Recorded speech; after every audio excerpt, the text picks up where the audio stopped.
Bismillahirrahmanirrahim. Assalamualaikum warahmatullahi wabarakatuh. Selamat bertemu kembali di pembahasan mata kuliah Sistem Informasi Akuntansi. Kali ini materi yang akan kita jelaskan adalah tentang sistem akuntansi penggajian dan pengupahan. Baik, kita langsung saja. Jadi untuk penjelasan yang ada di sistem akuntansi penggajian dan pengupahan itu ada 9 poin seperti sistem akuntansi yang lainnya. Nah, untuk sistem akuntansi penggajian dan pengupahan ini secara teori menurut Mulyadi ini sistem akuntansinya disatukan menjadi satu kegiatan yaitu di dalam sistem akuntansi penggajian dan pengupahan. Baik, kita langsung saja ke penjelasan yang pertama yaitu tentang deskripsi kegiatan. Deskripsi kegiatan di sini terdiri dari dua pengertian, dua deskripsi, yaitu gaji dan upah. Untuk studi kasusnya di pembahasan kali ini adalah perusahaan manufaktur. Jadi kenapa perusahaan manufaktur? Karena kalau perusahaan manufaktur itu kegiatannya itu kompleks ya. Ada produksi, kemudian kegiatan-kegiatan lain yang berhubungan dengan akuntansi. Semuanya itu ada ya. Kecuali kalau di perusahaan jasa atau perusahaan dagang itu ada yang tidak ada sistem akuntansinya. Maka oleh karena itu untuk pembahasan contoh kasusnya di sini adalah perusahaan manufaktur. Baik, kita langsung saja ke pembahasan yang deskripsi kegiatan yang pertama yaitu berupa gaji ya. Gaji umumnya merupakan pembayaran atas penyerahan jasa yang dilakukan oleh karyawan yang mempunyai jenjang jabatan manajer. Jadi gaji ini biasanya bagi karyawan diberikan kepada karyawan eh, penyerahan jasa ya bagi yang mempunyai jenjang jabatan. Ya biasanya kalau di perusahaan-perusahaan itu kan ada jenjang jabatannya ya dari yang rendah, menengah sampai yang paling atas itu berjenjang. Maka itu disebut gaji. Kemudian selanjutnya adalah upah. Upah itu merupakan pembayaran atas penyerahan jasa yang dilakukan oleh karyawan pelaksana atau buruh. Nah, ini biasanya di tingkat bawah biasanya ya. Kalau misalkan perusahaan itu mempunyai ordernya itu banyak ya, yang tidak bisa dilakukan oleh karyawan tetap di bagian apa namanya staff atau di bagian bawah ya pelaksana. Jadi perusahaan itu biasanya apa merekrut ya karyawan pelaksana atau buruh dari luar karyawan. Nah, maka pembayaran atas penyerahan jasanya itu dinamakan dengan upah. Nah, ini biasanya sifatnya itu berdasarkan order. Jadi kalau misalkan ordernya sudah habis, ya berarti karyawan pelaksana ini atau buruh tersebut tidak bekerja. Nah, kalau misalkan nanti ada lagi order, baru nanti perusahaan akan merekrut kembali. Nah, itu biasanya yang terjadi di perusahaan manufaktur ya. Kemudian yang selanjutnya adalah informasi yang diperlukan oleh manajemen. Nah, di sini informasi yang diperlukan oleh manajemen itu berkaitan dengan eh, gaji dan upah pastinya, atau dalam hal ini adalah biaya gaji dan upah, yaitu seperti yang ada di poin pertama, yaitu berkaitan dengan jumlah biaya gaji dan upahnya yang harus diketahui oleh manajemen berkaitan dengan beban perusahaan yang nanti akan dikeluarkan perusahaan tersebut. Kemudian selanjutnya adalah jumlah gaji dan upah yang menjadi beban juga, tapi di setiap pusat pertanggungjawaban atau di masing-masing bagian yang mempunyai tanggung jawab masing-masing, yaitu di bagian-bagian yang ada di perusahaan tersebut. Itu juga harus apa namanya, harus diketahui oleh manajemen karena nanti bisa sebagai evaluasi apakah apa namanya, evaluasi terhadap apa karyawan ya biasanya seperti itu. Kemudian selanjutnya jumlah gaji dan upah yang diterima setiap karyawan selama periode akuntansi tertentu.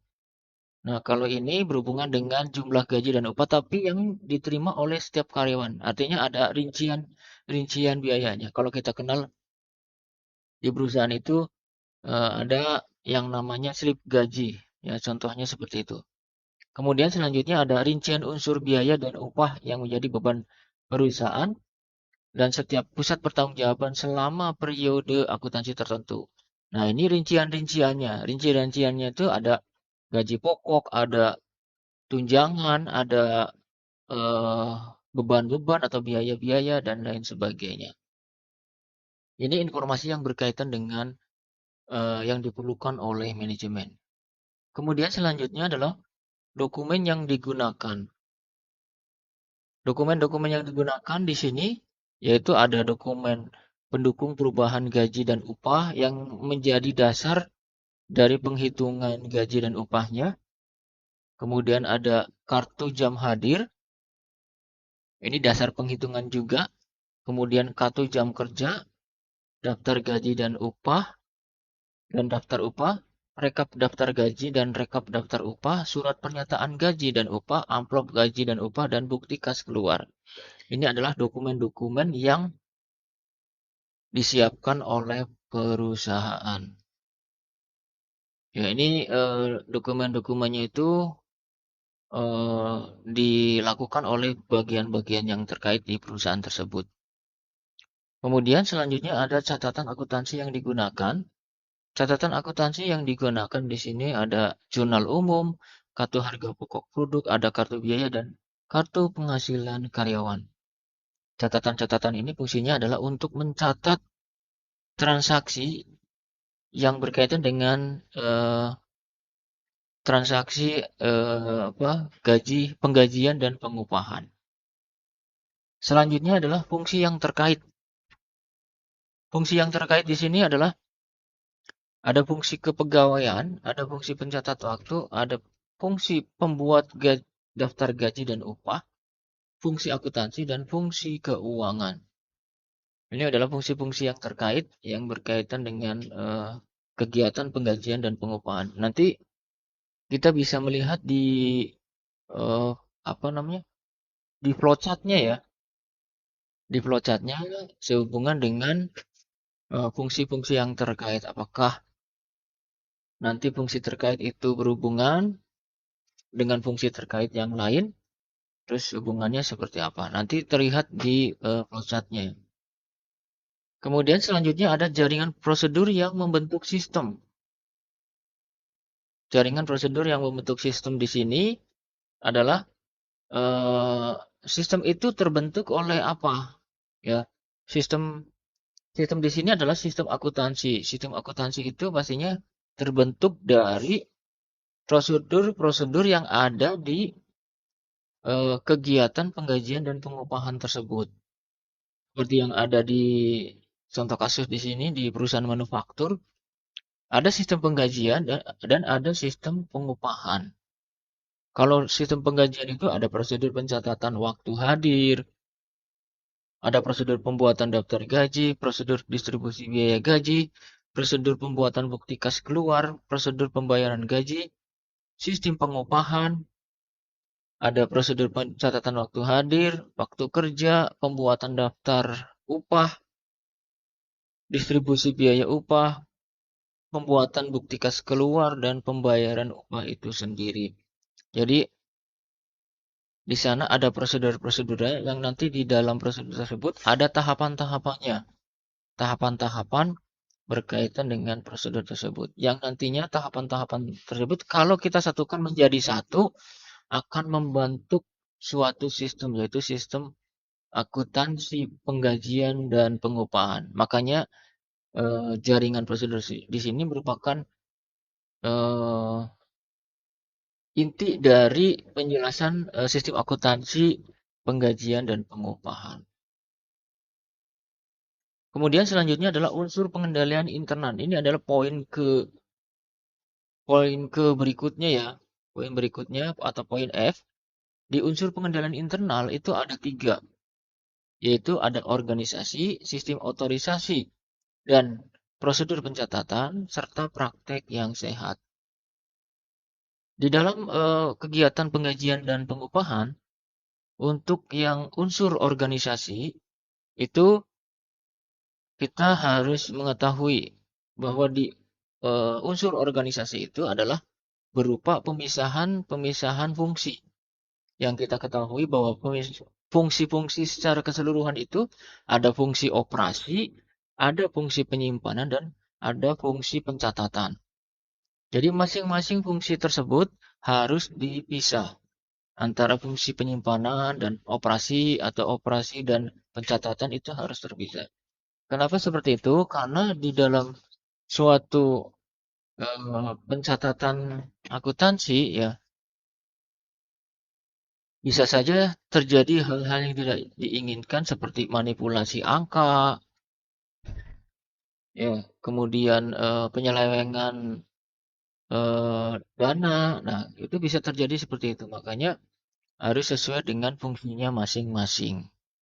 Nah, fungsi-fungsi tersebut tadi digolongkan menjadi 3 kategori, yaitu fungsi operasi, fungsi penyimpanan, dan fungsi pencatatan. Nah, jadi dengan kata lain nanti kalian harus bisa apa namanya, menentukan mana yang fungsi operasi, mana yang fungsi penyimpanan, dan mana yang fungsi pencatatan. Nah, untuk yang organisasi di unsur pengendalian internal untuk penggajian dan pengupahan, yaitu nomor 1, fungsi pembuatan daftar gaji dan upah harus terpisah dari fungsi keuangan. Kemudian fungsi pencatatan waktu hadir harus terpisah dari fungsi operasi. Kemudian selanjutnya adalah sistem otorisasi dan prosedur pencatatan. Di dalam sistem otorisasi dan prosedur pencatatan ini dibagi penjelasannya menjadi masing-masing, yaitu sistem otorisasi, nanti selanjutnya adalah prosedur pencatatannya. Nah, pada intinya di sistem otorisasi ini penjelasannya itu berkaitan dengan pengesahan. Ya, pengesahan otorisasi itu adalah pengesahan atau berupa tanda tangan. Ya, berupa tanda tangan. Nah, contohnya apa yang berupa tanda tangan? Jadi, dokumen-dokumen yang perlu ditandatangani oleh pihak-pihak yang terkait di dalam transaksi penggajian dan pengupahan. Contohnya misalkan kayak surat keputusan pengangkatan sebagai karyawan perusahaan. Itu nanti yang menandatangani adalah direktur utama di poin 3 ya. Kemudian yang kedua atau selanjutnya adalah eh, SK perubahan gaji dan upah. Ya, SK perubahan gaji dan upah bagi karyawan karena adanya perubahan pangkat, perubahan tarif gaji dan upah, tambahan keluarga. Nah, itu nanti ada berupa surat keputusan yang nanti akan ditandatangani oleh Direktur Keuangan. Selanjutnya adalah setiap potongan atas gaji dan upah karyawan selain dari pajak penghasilan karyawan harus didasarkan pada surat potongan gaji dan upah yang diotorisasi oleh fungsi kepegawaian. Jadi fungsi-fungsi yang eh, masuk dalam otorisasi penggajian dan pengupahan itu adalah fungsi-fungsi yang terkait di dalamnya. Selanjutnya ada kartu jam hadir harus diotorisasi oleh fungsi pencatat waktu. Perintah lembur diotorisasi oleh kepala departemen karyawan yang bersangkutan. Daftar gaji dan upah harus diotorisasi oleh fungsi personalia dan bukti kas keluar untuk pembayaran gaji dan upah harus diotorisasi oleh fungsi akuntansi. Nah, ini adalah otorisasi ya, sistem otorisasi yang ada di penggajian dan pengupahan. Selanjutnya adalah prosedur pencatatan. Di dalam prosedur pencatatan ini ada 2 yang ketahui di dalam teori Mulyadi. Yang pertama adalah perubahan dalam pencatatan penghasilan karyawan direkonsiliasi dengan daftar gaji dan upah karyawan. Jadi pastinya di cross check ya, di cross check antara perubahan gaji catatan karyawan tersebut dengan daftar gaji upah dan karyawan. Selanjutnya adalah tarif upah yang dicantumkan dalam kartu jam kerja diverifikasi ketelitiannya oleh fungsi akuntansi. Itu adalah prosedur pencatatan. Kemudian yang terakhir adalah praktek yang sehat. Nah, kalau yang berkaitan dengan praktek yang sehat ini adalah berkaitan dengan seperti penomoran gitu ya dan lain sebagainya. Kalau di penggajian dan pengupahan ini, contohnya misalkan kartu jam hadir harus dibandingkan dengan kartu jam kerja sebelum kartu yang terakhir ini dipakai sebagai dasar distribusi biaya tenaga kerja langsung. Kemudian pemasukan kartu jam hadir ke dalam mesin pencatat waktu harus diawasi oleh fungsi pencatat waktu. Kemudian pembuatan daftar gaji dan upah harus diverifikasi kebenaran dan ketelitian perhitungannya oleh fungsi akuntansi sebelum dilakukan pembayaran. Ini mirip dengan yang poin 11 di prosedur pencatatan ya. Kemudian penghitungan pajak penghasilan karyawan direkonsiliasi dengan catatan penghasilan karyawan. Ya. Karena dasar dari penghitungan pajak itu berasal dari penghasilan karyawannya. Kemudian catatan penghasilan karyawan disimpan oleh fungsi pembuat daftar gaji dan upah. Itulah adalah praktek yang sehat yang ada di penggajian dan pengupahan. Nah, kemudian yang terakhir adalah bagan alir dari sistem penggajian dan sistem pengupahan. Nah, di sini ada bagian-bagian yang terkait yang berkaitan dengan sistem penggajian seperti bagian pencatat waktu, bagian gaji dan upah, bagian utang, bagian kasa, bagian jurnal, dan bagian kartu biaya. Kemudian untuk selanjutnya ada bagian alir dokumen sistem pengupahan. Itu ada bagian pencatat waktu, ada bagian eh, departemen produksi, bagian gaji dan upah, bagian utang, bagian kasa, bagian jurnal, bagian kartu biaya. Nah, masing-masing dari bagian-bagian ini mempunyai tanggung jawab masing-masing. Ya, yang nantinya di dalam tanggung jawab itu nanti akan eh, tersusun sebuah tahapan-tahapan, tahapan-tahapan yang terkait dengan bagian lain berkaitan dengan prosedur-prosedur yang ada di transaksi penggajian dan pengupahan. Nah, ini ada bagian alir yang bersifat apa namanya manual, ya. Kita lihat apa? Kita lihat ininya simbol-simbolnya. Kemudian selanjutnya ada yang bersifat elektronik. Ya, ada yang bersifat elektronik. Ya, ini ciri-cirinya elektronik itu ada terminal ini ya. Ada terminal juga ada arsip. Ya, arsipnya seperti ini. Ya, terus nanti di sini akan ada perbedaan dari segi prosesnya ini ya. Dari segi prosesnya dan pastinya pengarsipan serta penyimpanan serta prosesnya. Kalau dokumen kayak gitu sama aja ya. Tuh, nah ini tidak terlepas dari apa namanya dari prosedur yang ada. Baik, mungkin itu saja ya penjelasan dari eh, transaksi penggajian dan pengupahan di materi kali ini. Saya kira cukup untuk pembahasannya. Terima kasih atas perhatiannya. Assalamualaikum warahmatullahi wabarakatuh.